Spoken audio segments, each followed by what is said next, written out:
Hello everyone and welcome to tonight's episode of Poetry Live, where we go and do some Edgar Allan Poe. Very, very excited for this. We're going to do some of Poe's later poems. I think we've exhausted the early poems by now doing all of this, so get some later cuts. Hello. How are you, Samantha? Hope you're very well. Hello, Danny. Hello, RJ. Hello, Jenny. Come in. Hello, Ginger Nuts. How are you all? Are you in a good mood tonight, Samantha? I hope we are. I hope you are. You're looking forward to this. Hello, Jenny. You're going to be excited about Poe and Annabelle Lee. Absolutely. Don't worry. It's coming, Sam. It's coming. Things will be read. Hi, Annie. Hi, Radovanas. Hi, John. Come in. Take a seat. Hello, Andrew. Hello. Yes, I can actually, but will I is another story. But hello. Hi, Carly. Come in, everyone. Come in. Take up a seat. As I said, we're doing some of the later Poe poems tonight, and I'll finish off at the end of the night with Annabelle Lee. Because Jenny's been asking for this one for a while now, haven't you, Jenny? For a little while now, so we will make sure we get it. Where am I, Sam? I am in the godly country of Yorkshire, in England, in my spare room, in a spare room in Yorkshire, England, just next to a big castle. You're very, very welcome, very, very welcome indeed. So whereabouts is everyone coming from? I think I know where most people. Are coming from. Hello, Kathy. Hi, Amory. Hello, Susan. Hello, Paulina and Elif. Come in, guys. Come in. Excellent. Hello. I'm glad that you love Poe. And I am nearby sheep who are sleeping soundly by this point in night. Oh, Detroit. Excellent. A long way away from here. But I hope it's a nice afternoon / evening over in Detroit. Hello, Susan. Hello. How are you? Hello, Jimmy. Come in, guys. Take up a seat. This is Poetry Live. I'm Simon. And I am going to be reading some Edgar Allan Poe poetry tonight. As we go and do some of Poe's later poems, culminating in Annabelle Lee, which I believe, correct me if I'm wrong, guys, but Annabelle Lee was the last poem that Poe ever wrote. So, very, very much looking forward to reading this out to all of you. And I'm going to start with For Annie. And we'll go from For Annie and continue there. So I hope you guys enjoy tonight's show. Thank heaven. The crisis, the danger is past, and the lingering illness is over at last, and the fever called living is conquered at last. Sadly, I know I am shorn of my strength, and no muscle I move as I lie at full length, but no matter, I feel I am better at length, and I rest so composedly now in my bed that any beholder might fancy me dead, might start at beholding me, thinking me dead. The moaning and groaning, the sighing and sobbing are quieted now with that horrible throbbing at heart. Ah, that horrible throbbing. The sickness, the nausea, the pitiless pain have ceased. With the fever that maddened my brain, with the fever called living that burned in my brain, and oh, of all the tortures, that torture was the worst, has abated. The terrible torture of thirst for the naphthaline river of passion accursed. I have drank of a water that quenches all thirst, of a water that flows with a lullaby sound from a spring but a very few feet underground, from a cavern not very far down underground. And let it never be foolishly said that my room It is as gloomy and narrow my bed, for man never slept in a different bed, and to sleep you must slumber in just such a bed. My tantalized spirit here blandly reposes, forgetting or never regretting its roses, its old agitations of myrtles and roses. For now, while so quietly lying, it fancies a holier odour about it of pansies, a rosemary odour commingled with pansies, with rue and the beautiful Puritan pansies, and so it lies happily, bathing in many a dream of the truth and the beauty of Annie, drowned in a bath of the tresses of Annie. She tenderly kissed me, she fondly caressed, and then I fell gently to sleep on her breast.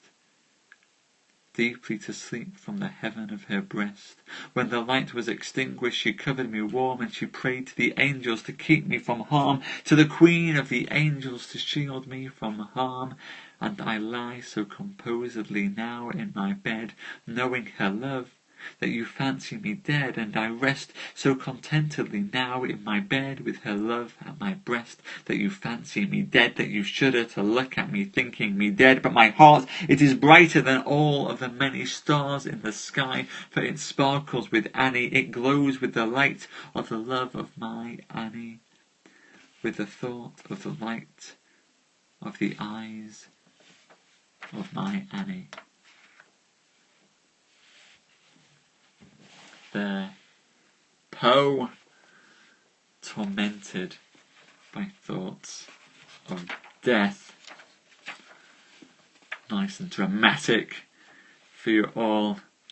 It's a recurring theme that we're going to pick up at the end of tonight's session. Quite right, Andrew. Thank you guys.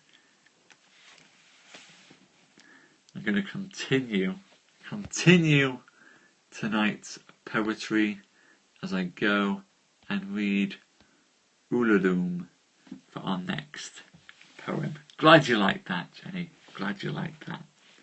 This is Ullalum. The skies, they were ashen and sober. The leaves, they were crisp and sere. The leaves, they were withering and sere. It was night in the lonesome October of my most immemorial year. It was hard by the dim lake of Ober, in the misty mid-region of Weir. It was down by the dank tarn of Auber, in the ghoul-haunted woodland of Weir. Here once, through an alley titanic of cypress, I roamed with my soul of cypress, with my psyche, my soul. These were days when my heart was volcanic, as the scoriae rivers that roll, and the lavas that relentlessly roll their sulphurous currents down Yanik, in the ultimate climbs of the pole, that groan as they roll down Mount Yanik, in the realms of the boreal pole. Our talk had been serious and sober, but our thoughts, they were palsied and sere. Our memories were treacherous and sere, for we knew not the month was October, and we marked not the night of the year, at night of all nights in the year. We noted not the dim lake of Ober, though once we had journeyed down here, remembered not the dank tarn of Ober, nor the ghoul-haunted woodland of Weir. And now, as the night was senescent, and the star-dials pointed to morn, as the star-dials hinted of morn, and the end of our path, a liquescent and nebulous lustre was born, and of which a miraculous crescent arose with a duplicate horn, a stark bediamonded crescent distinct with its duplicate horn. And I said, she is warmer than Dian. She rolls through an ether of sighs. She revels in a region of sighs. She has seen that the tears are not dry on these cheeks where the worm never dies, and has come past the stars of the lion to point us the path to the skies, to the Lethean peace of the skies. Come up in despite of the lion to shine on us with her bright eyes. Come up through the lair of the lion with love in her luminous eyes. But Psyche, uplifting her finger, said, sadly, this star I mistrust. Her pallor I strangely mistrust. Oh, hasten, oh, let us not linger, oh, fly, let us fly, for we must. In terror she spoke, letting sink her wings until they trailed in the dust. In agony sobbed, letting sink her plumes till they trailed in the dust, till they sorrowfully trailed in the dust. I replied, this is nothing but dreaming. Let us on by this tremulous light. Let us bathe in this crystalline light. Its Sibyllic splendour is beaming with hope and in beauty tonight. See, it flickers up to the sky through the night. Ah, we safely may trust to its gleaming, and be sure it will lead us aright. We safely may trust to a gleaming that cannot but guide us aright, since it flickers up to heaven through the night. Thus I pacified Psyche and kissed her, and tempted her out of her gloom. I apologise for that, it's a bit late here. And conquered her scruples and gloom, and we passed to the end of the vista, but were stopped by the door of a tomb, by the door of a legended tomb. And I said, what is written, sweet sister, on the door of this legended tomb? She replied, you the loom, you the loom. 'Tis the vault of thy lost you the loom. Then my heart, it grew ashen and sober, as the leaves that were crisped and sere, as the leaves that were withering and sere, and I cried, it was surely October, on this very night of last year, that I journeyed down here, that I brought a dread burden down here, on this night of all nights in the year. Ah, what demon has tempted me here? Will I know now this dim lake of Auber, this misty mid-region of Weir? Will I know now this dark tarn of Auber, this ghoul-haunted woodland of Weir? Haunted by ghosts, haunted by memories of the dead, led to tombs of the dead. Oh, Poe. Poe, mingling narrative with real life there, all coming together. I hope you enjoyed that. Very dark stuff, Jenny. But you knew this would be dark stuff, didn't you? You knew that was what was coming tonight. I'm going to go for the next poem. A very depressed night. A very depressed man. Night? Enough with the nights. As I go now and read A Valentine.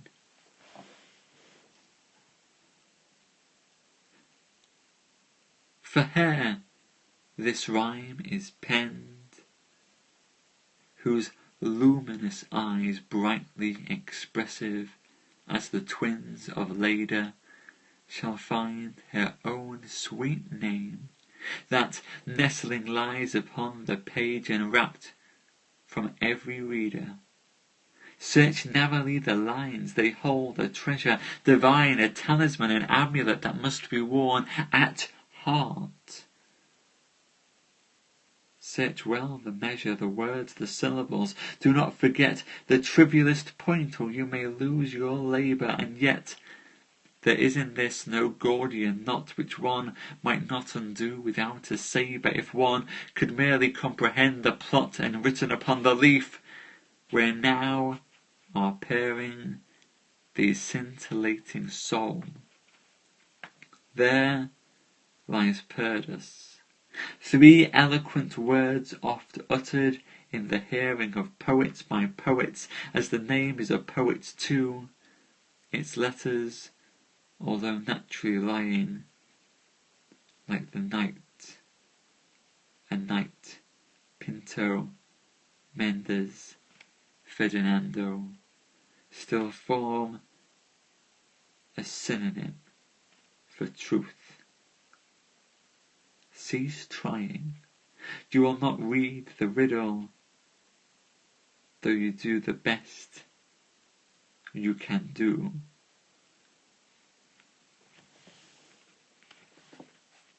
There we go. A riddle as to who this Valentine might be for Poe. Does anyone know? Off chance. I mean, reading this poem, you can decipher the enigma in this and work out who Poe was writing these to. Does anyone know the name of the woman in question who is locked, hidden in the letters of this poem? Does anybody know? Anybody? Time is ticking. I'll read El Dorado, because I know there's a bit of a time lapse on here. I'll read El Dorado and then we'll see if anybody has worked out who it is. It's a tricky one to work out. Fortunately, I've got the notes. I've got the cheat sheet in here. But if anyone can do it without cheat sheets and without Wikipedia, we'll see. This is our penultimate poem of the night, El Dorado. Gaily bed night, a gallant knight in sunshine and in shadow, had journeyed long singing a song in search of El Dorado. But he grew old this night, so bold, and o'er his heart a shadow fell as he found no spot of ground that looked like El Dorado. And as his strength failed him at length, he met a pilgrim shadow. "Shadow," said he, "where can it be, this land of El Dorado?" "Over the mountains of the moon, down the valley of the shadow. Ride, boldly ride," the shade replied, "if you seek for El Dorado." You must forgive me for my yawning tonight, ladies and gents. It's been a long day. It's a long night over in England tonight. The name, by the way, does anybody have the name before I reveal the name that Poe was writing those poems to? It was Francis. That was the name. That was the name we were going for. But hey. Anyway, rounding up now with I will get some rest. I will get some rest, I swear. But first, Jenny, I must meet the demands of my audience and you and read Annabelle Lee. This was Poe's last poem. A beautiful, beautiful poem on his childhood love that he never really got over.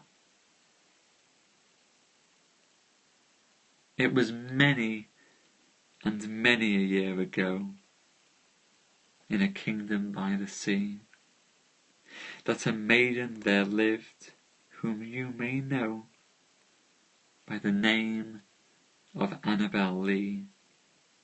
And this maiden she lived with no other thought than to love and be loved by me. I was a child, and she was a child in this kingdom by the sea, but we loved with a love that was more than love, I and my Annabelle Lee, with a love that the winged seraphs of heaven coveted her and me. And this was the reason that long ago in this kingdom by the sea a wind blew out of a cloud, chilling my beautiful Annabelle Lee, so that her high-born kinsman came and bore her away from me to shut her up in a sepulchre in this kingdom by the sea. The angels, not half so happy in heaven, went envying her and me. Yes, that was the reason, as all men know, in this kingdom by the sea, that the wind came out of the cloud by night, chilling and killing my Annabelle Lee. But our love, it was stronger by far than the love of those who were older than we, of many far wiser than we, and neither the angels in heaven above, nor the demons down under the sea, can ever dissever my soul from the soul of the beautiful Annabelle Lee. For the moon never beams without bringing me dreams of the beautiful Annabelle Lee, and the stars never rise but I feel the bright eyes of the beautiful Annabelle Lee, and so all the night I lie down by the side of my darling, my life and my bride, in her sepulchre there by the sea, in her tomb by the side of the sea. There we go, ladies and gents, an end to tonight's readings of Poe. Very sad, Susan, quite right. Thank you, Jenny. Hope you guys really enjoyed that as much as I enjoyed reading it to you guys. So thank you very, very much for recommending that and giving me the chance to read it. Oh, I'm sorry to hear that, Danny. Well, I hope that poem does something good for you, if nothing else. Just checking now to see what we've got coming up tomorrow. Tomorrow we've got, he says, loading up his big list. I can't remember what tomorrow's poem is. Oh yes, I do. It's Keats. Carly, if you're not ill tomorrow, we're doing A Pot of Basil by Keats. We're going to actually go and get it sorted, Carly. So I hope you're feeling well, in which case we'll do Pot of Basil by Keats. Excellent. Good. Yes, Keats for tomorrow night, which will be jolly good fun. So I hope you guys can all join me as we go back into the wonderful world of Keats. Excellent. Danny's on board. Jenny's on board. I know Carly will be on board as well. So tomorrow. No, Carly, no. Well, do catch the replay. Enjoy Annie, and catch the replay for Pot of Basil. We'll do it all in its entirety. So enjoy that, Danny. Enjoy that, Carly. Have a wonderful weekend, and I'll see the rest of you back here, same time tomorrow, as we delve into Keats. Thank you very much, everyone, and thank you for putting up with my 2 occasions of yawning. Awful. I should be fired. I'll see you guys tomorrow. Bye-bye.